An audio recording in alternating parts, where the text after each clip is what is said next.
Hello, everyone. I'm Chetan Garg, the Managing Director for Allstate in India. Allstate is a large insurance company in the US and Canada across auto and home. We've got 2 offices in Bangalore and Pune in India, and look forward to being Sutadhar for these few sessions going forward. Hi, everyone. I'm Anita George. I head a tech startup called Celonis in India. And Celonis is a process mining startup, and we are headquartered in Munich and New York. Happy to be here today, and welcome to the sessions. Great. So we now have this session for founders, right? Yeah. And, I don't know about you, Anita, but I wish I was back 30 years ago in this environment where there is amazing, data. The volumes of data is like amazing, right? And we can do wonders with it, I think. Yeah. Connectivity, 5G on the horizon and speed of light virtually. Yeah. And technology and the way it's kind of moving forward. I really wish I was in this starting or at the early stage of my career and looking at how founders and startups are taking things forward. I don't know what your thoughts are. Yeah, absolutely. I've worked, with a large tech company for a very long time, and then joined a startup recently. And I wish, these opportunities, so many opportunities were there when I had started out. The kind of freedom that we have, the information that we have, and overall the access that we have to global resources is amazing. And we never had that starting up. Even having an internet connection was a luxury. Absolutely. Well, so somewhere you are ahead. You have a startup now, a year young, or you've been there for a year now. Yes. So you're kind of on your second phase of your career, starting with a large company and then moving to a startup. That's pretty interesting. Yes. And I think it has been a huge learning for me, building this operation brick by brick in India. And, right from, whatever registrations that we need to do to ensuring that we are compliant. So we're looking at all of that. And yes, I do wish sometimes that, it was a lot more easier and streamlined. But we're getting there. I think, the access to information today and having everything online, makes it so much easier. So, for instance, we have our, global 2 of the directors working, one out of Munich and one out of New York, and they attend all the, meetings virtually. Wow. And that works. And, even in terms of signatures, having signatures online documents. Yeah, great. My current org is my 3rd startup, but nowhere near what these new age companies are doing. Again, and today, like you said, with data, it's a different world. So let's move across to the session itself. Thank you. Thank you. Thanks, everyone. I'll give a quick round of introductions to both Ravi and Sunil, and I think I would love for them to give introductions to what their company does. So, Sunil is the founder and CEO of BlueSemi. They have recently unveiled the world's first health tech gadget, Ava, that can measure 6 key vitals of your body, including non-invasive blood glucose in 60 seconds, just by a touch. He carries a vision to enhance the quality of life through choice to positively impact billions of lives with Ava. He has a unique background of 9 years in entrepreneurship, technology, strategic planning, and business expansions in multi-million-dollar markets. He's an advisor and mentor at a few idea stage startups and PG in research from IIIT Hyderabad. Ravi here, he's a 2-time entrepreneur. This is his 2nd venture. He's got a successful exit in the first one. He comes with 20 years of diverse experience working with large corporates and startups in North America, APAC, Europe, and Australia. He has a fantastic track record in global leadership roles, demonstrated strengths in building high-performance teams, partnering with product teams to drive growth, and leveraging technology to drive business results. Successful leaders with depth in IT, professional services, corporate development, operations, and HR. So I think we will have both Ravi and Sunil give a quick introduction, and then we'll dive into how they've built these successful businesses today. Both companies are about 4.5 to 5 years successfully running today. So can I have Ravi, you can introduce yourself with your company's background, and then I can get into some of the questions. Yeah, thanks, Radhika. Thanks for the opportunity today. So, our organization is Oorwin. Oorwin is an AI-enabled platform which provides a CRM, ATS, and HR. So we are in North America, Singapore, APAC at this point of time. So we provide an end-to-end solution for small and medium enterprise, and as well as we are into larger enterprise, this year. So it provides an end-to-end solution right from CRM to offboarding of the employee. And there are a lot of AI that we have introduced, just to enable all the end users in terms of how effectively and how productively that they can, manage their day-to-day operations. I come up with 20 years of experience working in almost, all aspects of the product development, and last 13 years I've been into startups. That's fantastic. So I think he will dive into a little bit more to share that, how are they different from some of the tools probably you're familiar with. He has more than 1,000 customers today across the globe. So I think we can have some introduction to your product, Sunil. It's very exciting to hear you've built something exceptional. Thank you, Radhika. Hello, everyone. This is Sunil. I'm the founder and CEO of BlueSemi. As Radhika has rightly mentioned, we have built world's one and only first health tech gadget that gives 6 key vitals, including blood glucose and HbA1c, just by touching it. So we wanted to make sure health and wellness, just like Instagram and WhatsApp, for people where you are very much aware of what's happening in your body, when you are eating, when you are working out, when you are sleeping, what happens if you sleep at 9 o'clock, what happens if you sleep at 12 o'clock in the night. Apart from that, the device also helps people with chronic illness to easily monitor their vitals on a continuous basis. And IVA comes with also 4 profiles. So we built IVA in such a form factor where it can be used by families, but not just individuals. So that's fantastic to hear that, Sunil, and in a very short span, his commendable journey. I think we today, Hyderabad is not just like previously it used to be Bangalore for hubs for startups. Now Hyderabad has become the forerunner for a lot of startups. I just wanted to get your perspective on what are the key pillars, or what are the elements that make to build a successful business, and how do you sustain growth and continuously grow? Can I get some thoughts from you, Ravi, on how you've done this? Yes. So there are 3 aspects that we need to look at. Assume that you wanted to start a company, or if you want to start a product. The first thing is what problem you are solving for the customer. Right now, you identify the problem statement and how effectively you wanted to solve that problem. That's the first and foremost. The second one is your team and the culture that you wanted to build with your organization. That is also extremely important. Though you identify a problem statement, if you don't have a right team and right culture that you inculcate in your organization, it cannot survive. The third part is how effectively that you can scale. If you look at many of the startups 6-7 years back, they started really good. At some point of time, they get stagnated. They really don't have a path in terms of where they wanted to go, where they wanted to take a step.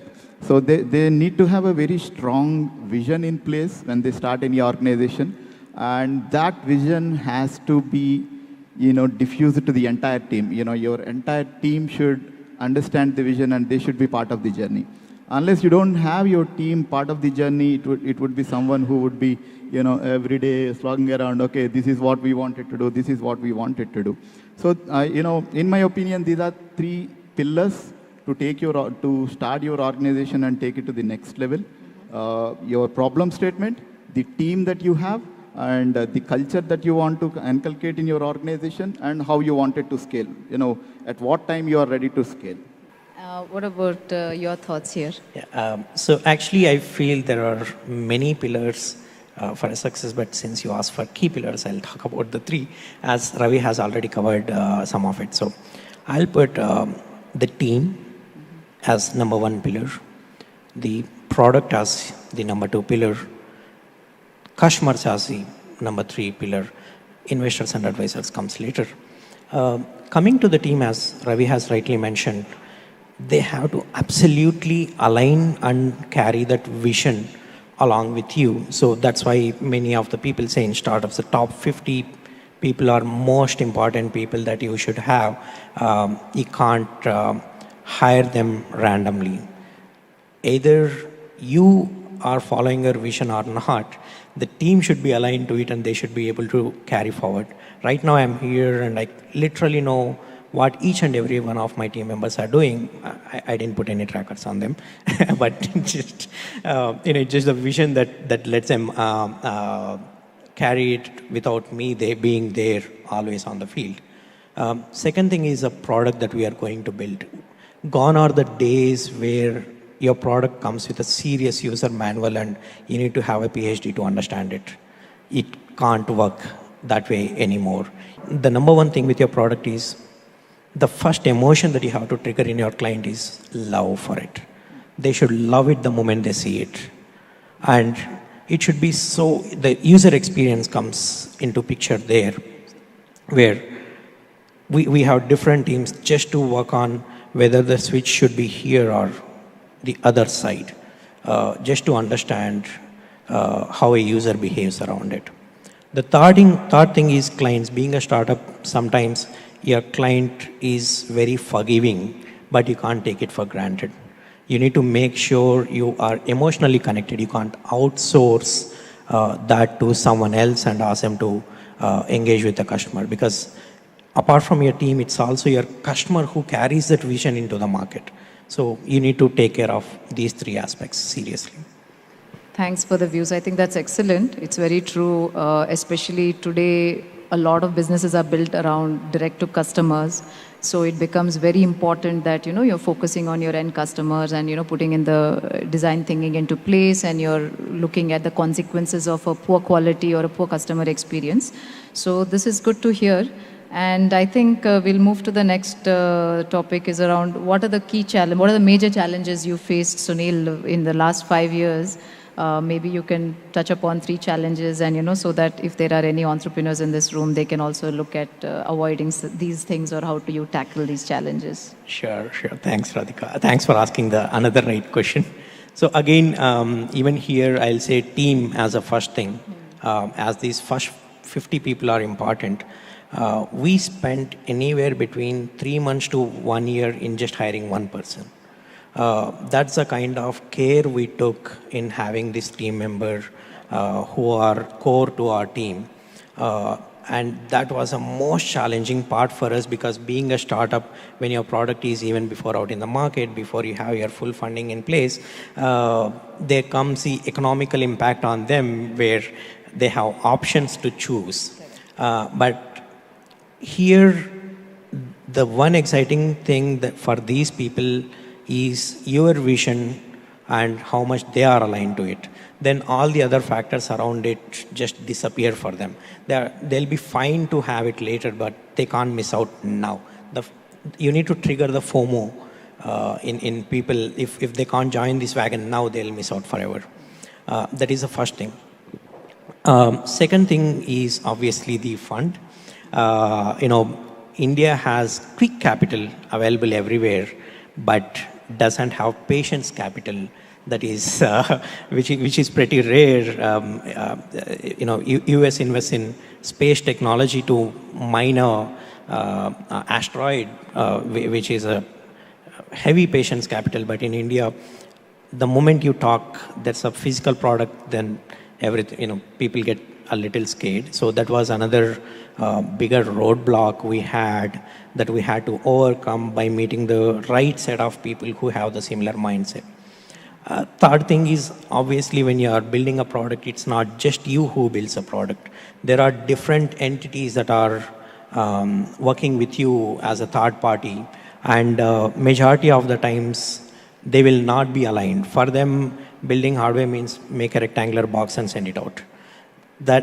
So we literally tested 20 companies plus in each vertical to understand who aligns to our vision of design thinking. So these 3 were the biggest challenges we faced in the last 3 years after we have our technology ready. Excellent. That's good to hear. And what about you having to build this company Yeah. between India and the US? Right. So I completely agree with what Sunil was mentioning. Team is the most important factor, whether, trying to build a company on the services side. The team is extremely, extremely important. That is one of my motto. Team first is the approach that I typically take whenever we wanted to take an initiative. It is not about the idea, it is not about the money, it is all about the team that you wanted to be with. So there is a gossip that runs around on the floor that I spend more time with my team than with my wife. So, and another one is, most important factor when I moved to India from US, I was talking to a lot of young entrepreneurs in terms of understanding how that whole thought process is here. When we talk to the early stage startups in San Francisco, their thought process is completely different, and how the thought process young entrepreneurs in India, people were more focused about, where do I get funding? What should I do to get the funding? How much funding that I get? What kind of technologies that I can get funding? These were the whole mindset 4 or 5 years back. But if you look at the whole scenario in last 2 years, people were more obsessive about solving problems. If you are solving a right problem in a right way, you have everything comes in your way, right? So you need to be absolutely obsessive about the problem and how you are solving. That is very, very important. And the next point is, when you are facing the customer, there are two factors that every organization needs to consider. One is customer service, and another one is customer experience, right? So these are two very important factors that we need to consider, right from the day one. One is, if you are talking about the customer service, it is more of a reactive action that you take. That means your customer comes up with a problem or some issue with whatever service or product that you are providing to them, and you try to solve that problem for them. The second one is a customer experience, which is very, very important. It is a proactive approach. That means you take certain actions in such a way that your customer should have that experience. They really don't need to. So these are different factors that we need to consider. And from last 3-4 years, most of these factors are inclined to it. In terms of what kind of tools that we need to put in place, what kind of data that can be collected, and how this data can be used in terms of increasing that efficiency and productivity of it. And as you said, funding is extremely, extremely important. Without survival, you cannot, thrive. Don't even think, right? And other factor is identifying the right time to scale yourself. Just because you have 100 customers, just because you had hit, 2 million revenue, that is not the right time for you to plan for scaling and increasing your resources. But you need to identify whether I am ready, the market has accepted me or not. Is it a right idea, or is it the right time to take the entire organization to the next level? You need to very properly plan in terms of when you need to scale yourself. Just don't go by the numbers just because I have 2 million revenue ARR, or somebody is ready to give you millions for funding. Just don't go there. It would be a suicidal many a times. Yeah. Okay. So these are some of the things that we experienced, over a period of time. Thanks, Ravi. I think he made a very interesting statement earlier also, saying that focus on creating value and not valuation alone, right? So I think that is super critical, especially for startup culture and people that read a lot of news articles and think that, it's all about valuations and fundraising. So I think even the previous panel was very focused on, no matter what the topic is, end of the day, we are all looking at getting the right talent in place and retaining this talent. So being a startup, it becomes twice as challenging or 10 times as challenging to ensure, like you said, you spend months together to hire a resource, and it won't take more than a moment for them to decide to resign. So what is it that you guys are doing differently or unique maybe, to ensure that, one is the culture, right? Because I think that is what helps a lot of the people stay. And how are you attracting talent? Because, earlier startups were considered more like an experience ground. I will learn a lot more and it'll accelerate my growth. It's better to spend 2 years working for a startup than going for a business school, right? So these were the kind of thoughts people had. However, now with some of these unicorns that are coming the way they are, and even after 15 years, people call themselves startups, and having raised hundreds of millions of dollars, it just becomes very hard to attract talent. So what is it that you guys are doing in order to attract talent? Actually, a lot of people differentiate vision and culture separately. But in my opinion, both are interlinked, and for that matter, it's the same for me. So, and since thanks to the lot of corporates in India and the job market, people are able to get much higher paying jobs outside. So their priorities have changed. It's not just getting a job that can pay them well, but can they carry their own vision if they join that firm? That is the most important thing that has come into picture. Particularly after COVID, we started observing this a lot.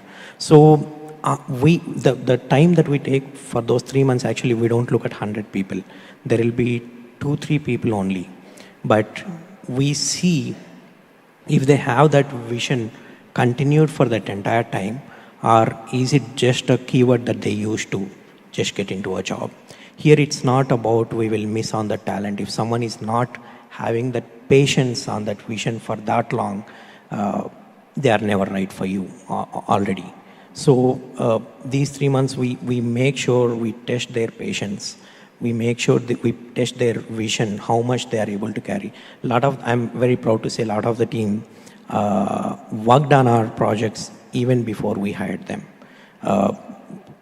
One guy we kind of rejected for different reasons, but he built our app just by looking at our website screens, then came back to us and said, hey, you know what, I built it better. Just look at it, I don't want anything. I had no option but to hire that guy. So we were very fortunate that we are able to put that vision properly out in the market through every channel. We as a founder, you have to speak your heart out about where your company, where your product is gonna take them. When the one thing that I sell is, if you work on this product now, sometime right after a year, someone in your family comes to you and say, or some of your relatives comes to you and say, hey, there's a product called IVA out in the market. Did you check it? Then this guy has to say, I built it.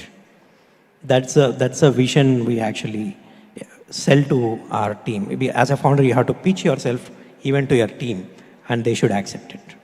I think I completely resonate with that. I think many times sales happen without understanding the vision. They just, like, a parrot probably speak out, but they don't convey exactly what the customer wants to hear or understand, explain the problem statement. So this is very nice to hear from you, and that you spend so much time on the recruitment. I think it is much required in today's day. And how are you doing this second time around with your startup here? There is no magic. It's all about the culture that you build in the organization. Culture is like a UX to your product, right?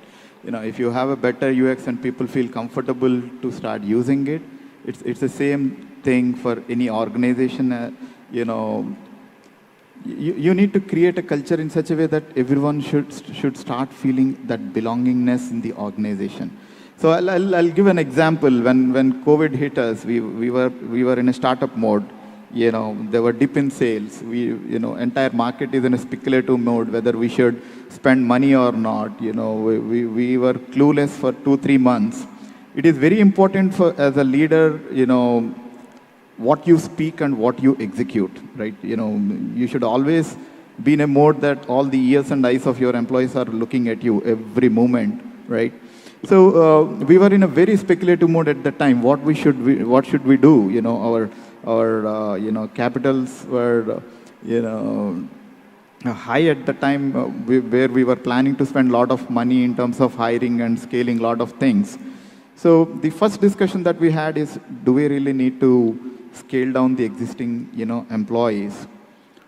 No, we ruled out. We really don't want to do that, right? Next one is, do we really need to reduce the salaries of the employees, because that is what happening all over India, where the salaries were reduced. Even that was happening globally, 20%, 30%, reduction in salaries, and the employees also don't have an option at that point of time because they have to agree, they don't have any options in the market at the time.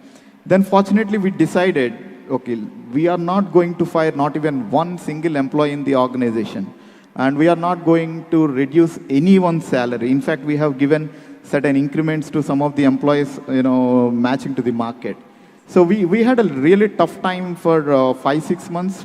And after that, fortunately, everyone grouped up and they helped us in terms of raising everything, in terms of building up the new features, which can be new revenue avenues for the product. So that kind of culture is very, very important in terms of belongingness for the employees. Okay, my leader is there for me at any point of time, and these guys can help us out in terms of taking us to the next level.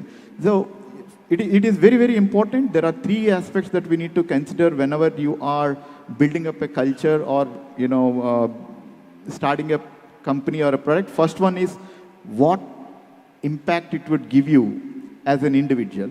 That is very, very important. Until and unless you don't have an impact as a leader, and what is that you are gaining out of it, you cannot actually propagate that vision to the next level.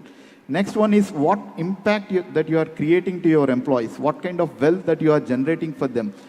Wealth in terms of the monetary benefits, wealth in terms of their professional growth, and the wealth in terms of their well-being, that needs to be propagated. This third one being what impact that we are getting to the organization.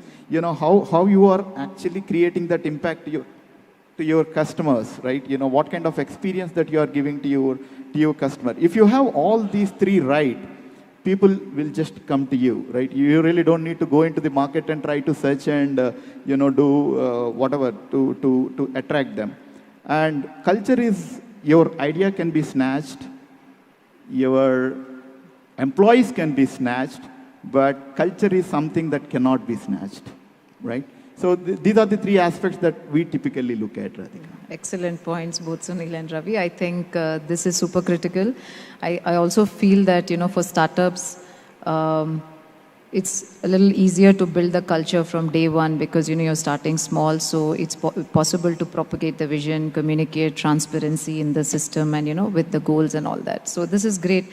I think we are in the final lag of the section of the questions. I think today we are talking a lot about data and analytics. I would like to understand from both of you how you use data today in terms of your, customer engagement. How do you improvise that, and do you use that to improve your product and all? And what is the kind of impact you've seen? Maybe with some examples and how you've seen. So when we talk of data and people, I'd like to talk 2 aspects of data. One is data security. Second one is data analytics. When it comes to data security, though being a startup, there will be a lot of health data that comes into picture. And this is a power that is given to us, so we have to act more responsible with it. Exactly. So even from day one, we wanted, though being a startup where people let us make mistakes, we wanted to make sure the data that is circulating between the device to the application from my end consumer is extremely secured, for that matter, where we wanted to build that confidence for our audience that we don't use it for random other purposes at a later point of time. So that's one assurance that we started building from day one. Second thing is the analytics. The more the data we keep collecting, actually it will help us in curating the product much better for our end user. I'd like to give a simple example. We built another product during COVID time, which was installed with 300 clients across India. We worked in extreme situations at that time. So when our app was working with our device right beside, which a security personnel has to use it. So he had to click 8 times to get each customer scanned and go through.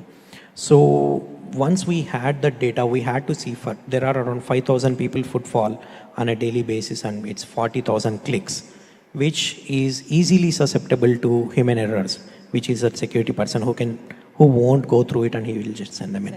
So when we looked at the data, what we did is we wanted to automate that entire thing to one single click for those entire 5,000 scans. The security person just click once and stand aside, and the entire system is automated for any number of people that walk through the door. So that way, data analytics will help you in curating this product for a win-win customer experience, both for the customer, the user, and you as a company. Fantastic, Sunil. Ravi, what are your views on data?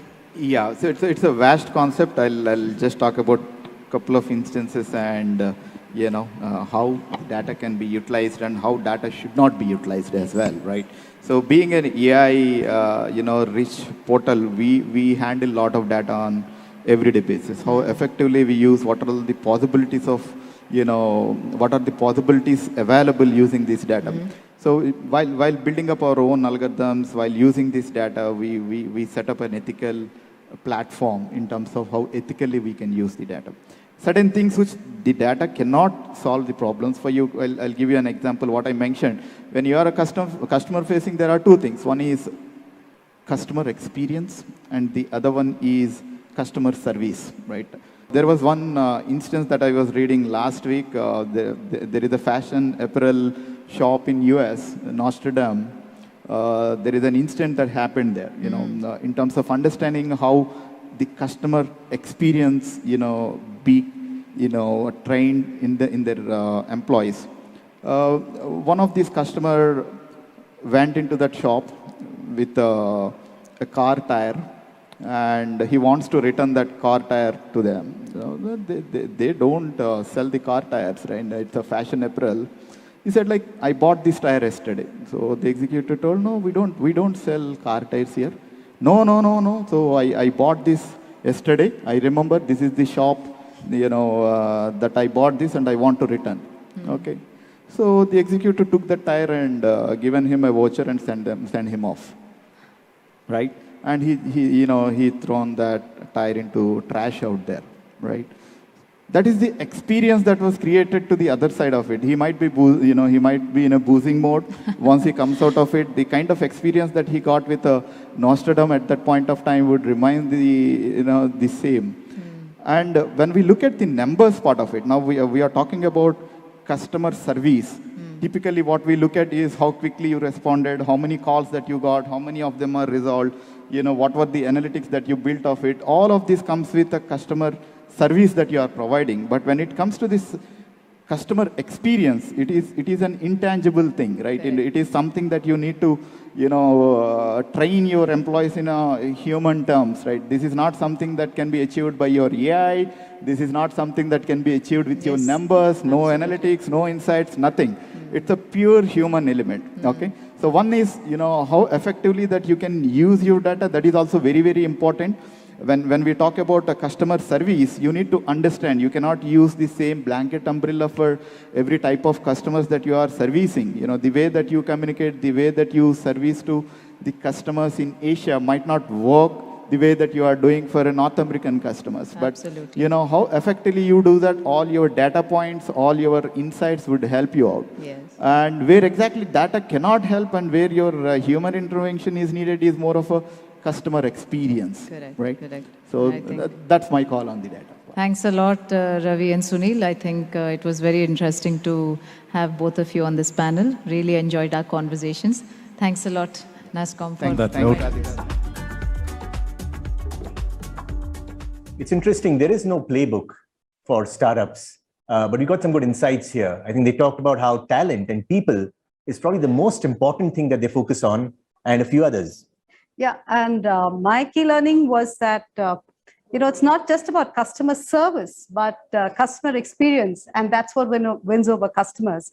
And another interesting thing that Ravi brought up was that, find the right problem to solve, and the funding will come in. Absolutely. I think that's important.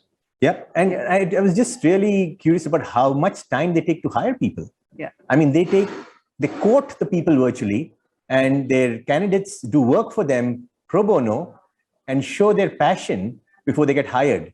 It is interesting. It's not the way most large companies hire in the volume hiring, but startups seem to have a very different approach. Yes, I agree. And, this approach of getting an employee to actually work on your platform before you hire them, it really gets them more engaged. Yeah. And we like to hire people who are really excited to work with the company. Yeah, so culture and passion came out very, very heavily, right? Yes. And as they were saying, you can steal the people, you can steal the idea, but you can't steal the culture. Very true. Absolutely. Great. They also talk a lot about employee overall growth, monetary, health and well-being, professional development, and the attention they pay to that. So again, some very interesting takeaways that all of us can learn from.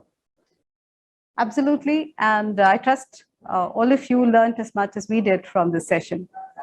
Just the last other one was data and the appropriate use of data and not using data at certain times. Again, very good session.